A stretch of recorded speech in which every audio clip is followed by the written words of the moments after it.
Hello everyone, and welcome back to CINECALIBER. Today's video will be about The Devil Wears Prada 2, my film review for that. So, we'll get into it here. It's hard to believe it's been 20 years since The Devil Wears Prada came out originally, and honestly, I didn't even fully appreciate it when it first dropped. I watched it, thought it was fine, and moved on. Now again, I wasn't really into film at the time, so I didn't really think much of it.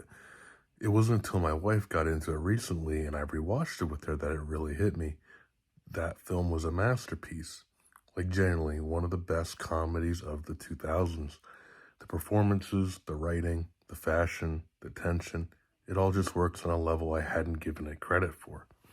So when a sequel got announced, I was excited and nervous, because when something is that good, there's so much room to mess it up. The question is, did they? Let's get into it here. So before we talk about the film itself, I think the production story here is actually really interesting and worth knowing going in. So first things first, both Meryl Streep and Anne Hathaway were not exactly rushing to make this happen. They'd both gone on record saying they weren't really interested in a sequel and would rather work with the same creative team on something entirely new. That's actually kind of a green flag, right? Because it tells you these aren't people who are chasing a paycheck. Disney, however, pushed for this, so negotiations happened, and eventually all four leads, Streep, Hathaway, Emily Blunt, and Stanley Tucci, signed on. And here's another thing that gave me confidence going in. The entire creative team came back. Director David Frankel and screenwriter Aline Brosh McKenna both returned, which meant this wasn't going to be some studio handoff to a director who just wanted to put their stamp on someone else's legacy. The people who built the original were back in the driver's seat. The filming ran from June to October 2025 across Manhattan, Milan, and Newark, New Jersey. There were some new cast additions, including Kenneth Branagh as Miranda's husband, Simone Ashley, Lucy Liu, Justin Theroux, BJ Novak, Pauline Chalamet, and Lady Gaga, who actually has an original song in the film called Runway, which she recorded with Doachi. Oh, and there's one real-world detail I can't not mention. Anna Wintour, who is the real-life inspiration for Miranda Priestly, announced she was stepping down as Vogue's editor-in-chief in June 2025. Right as production on this film was starting. That's not a coincidence the movie ignores. That's a real-world parallel, actually adding a layer to the whole thing that makes it feel weirdly timely. Numbers-wise, the November 2025 teaser pulled 181.5 million views in its first 24 hours, reportedly the biggest comedy trailer in 15 years. The film itself, as of May 2026, has cleared 234 million at the worldwide box office and currently sits at 77% on Rotten Tomatoes. So clearly people did show up. Now, does that mean the film was good? Let's get into it here. So first off, where does the story pick up?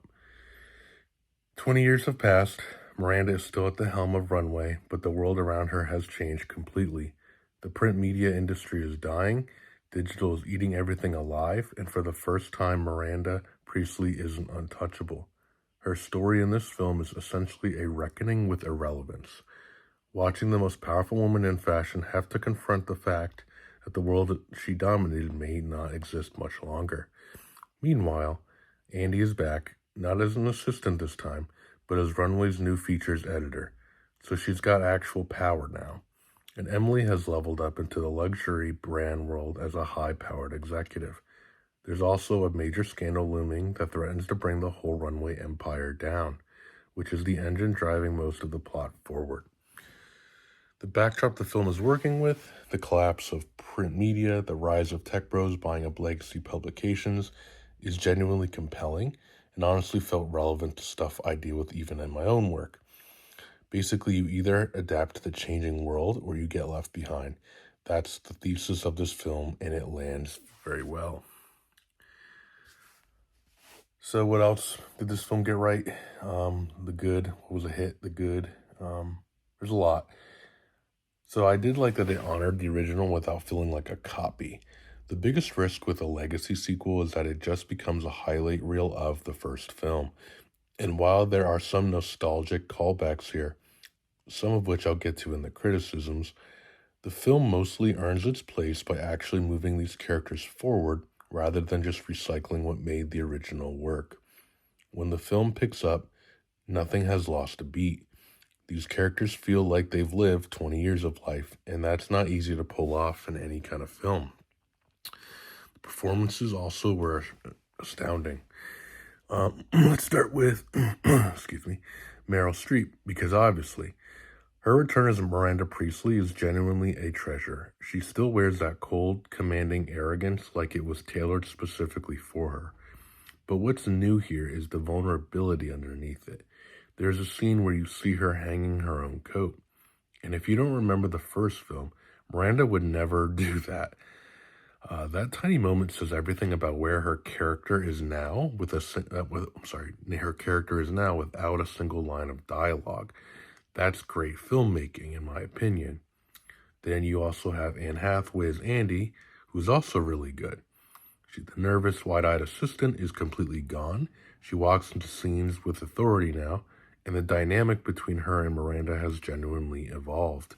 When those two are in the same scene together, the chemistry is electric in a completely different way than the first film. It's more equal now, more complicated, and that's interesting to watch. Emily Blunt, though, she might be the MVP of this whole film. Emily going from Miranda's first assistant to a powerful luxury exec is the most fully realized arc of any returning character. And Blunt clearly did the work for figuring out exactly who this person would be 20 years later. There's a point in the film where Emily's ambition starts to spiral, and watching that play out is honestly one of the best parts of the movie. Best written character in the cast, no question. And then there's Stanley Tucci as Nigel, who just slots back into this role like he never left. Honestly, even though Nigel hasn't changed that dramatically, I couldn't even be mad about it because Tucci is clearly having such a good time in here. His costume design in this film is also outstanding. He's wearing some of the best looks in the whole movie. Another great aspect of this film was the themes. The other thing this film really nails is its relevance. The original captured something real about ambition and identity in the fashion world. This one captures what that same world looks like 20 years later, and the answer is struggling to survive. The film is essentially about having to change or fall behind, and that resonated with me personally. These characters are all trying to figure out who they are in a world that's moved on from what they built, and that's something a lot of people can relate to right now. Then the final thing that was really good was I thought the pacing in the script. The script was very sharp. The dialogue keeps things moving. The story escalates well. And at just under 2 hours, it doesn't feel like it outstays its welcome. The film starts by establishing these themes of change and uncertainty, then methodically puts each character through their own version of that challenge, and it works. So, with all that said, guys, let's get into what was amiss, the bad. Like any film, nothing is perfect, and I want to be honest about where it all falls short. So the first thing that I noticed was Miranda in this film has been defanged. So what does that mean? Miranda Priestly in the original was terrifying. She was this cold, calculating apex predator who turned what should have been a light workplace comedy into something with real tension. That tension is basically gone here. She's in a stable, loving marriage. She's broadly in control. And while that can work thematically, showing how much has changed, it also removes the pressure cooker dynamic that made the original so gripping. The writing does the character a disservice, even if Streep's performance is still fantastic. There's also some inconsistencies with Andy's arc. Hathaway is great in the role, but the character herself has some real issues. Her arc reads almost identically to the first film in places. She's still dropping everything to go save Miranda, despite having built her own successful career, which just feels off for someone who's supposed to have grown. There's also a moment where Andy vocally criticizes the rise of luxury real estate in New York City, but then moves into an upscale apartment. It's a small thing, but it's the kind of contradiction that pulls you out of the story. The film, too, at times does feel overstuffed. This sounds contradictory, but the film somehow manages to do both. There are too many subplots crammed into the runtime, and yet the script doesn't go deep enough on any of them. It can feel like it's just bouncing between references to the original rather than fully committing to its own identity. The other issue I had was that it didn't feel like there's any real stakes. Every character who comes back is now living a comfortable, lavish life. And again, that's realistic. These are successful people 20 years on, but it also means you never really feel anything truly at risk. The desperation that drove Andy in the first film gave that story its energy. Here it's more of a drama with good outfits for the most part. And then last but not least was just the overall visuals. And honestly, this one really bothered me. This is a film about fashion. Aesthetics are literally the entire point of the world these characters live in, and the color grading is flat, washed out, and lifeless. It looks like every other mid-budget streaming release right now. It just has that standardized Netflix look that strips all the contrast and vibrancy out of the image. For a film built around the idea of visual splendor, it's a strange and frustrating choice. With all that said, guys, let's get into the conclusion. Was this a film of caliber? Bottom line, The Devil Wears Prada 2 is not the disaster it could have been, and honestly, it's a lot better than it has any right to be. The criticisms are real, and I don't want to brush them under the rug. Miranda deserved sharper writing, Andy's arc needed more consistency. The film plays it safe in ways the original never would have, but none of that sinks it, because the cast is genuinely great, the themes are relevant, the dialogue is sharp, and there are enough standout moments here to justify the film's existence. Does it match the original? No. The original is a masterpiece, and this isn't quite that. But as sequels go, especially ones arriving 20 years later, this is a confident, enjoyable film that earns its place in the franchise. With all that said, I would give this film a final rating of an 8 out of 10. Miranda Priestly is back, and even a slightly softer Miranda is still worth your time. Now, again, if you've seen this film, let me know your thoughts in the comments. I'm curious whether you think Emily Blunt was the standout, or whether Streep still carries the whole thing. And if you haven't seen the original recently, do yourself a favor and rewatch it before you go, because it holds up very well here.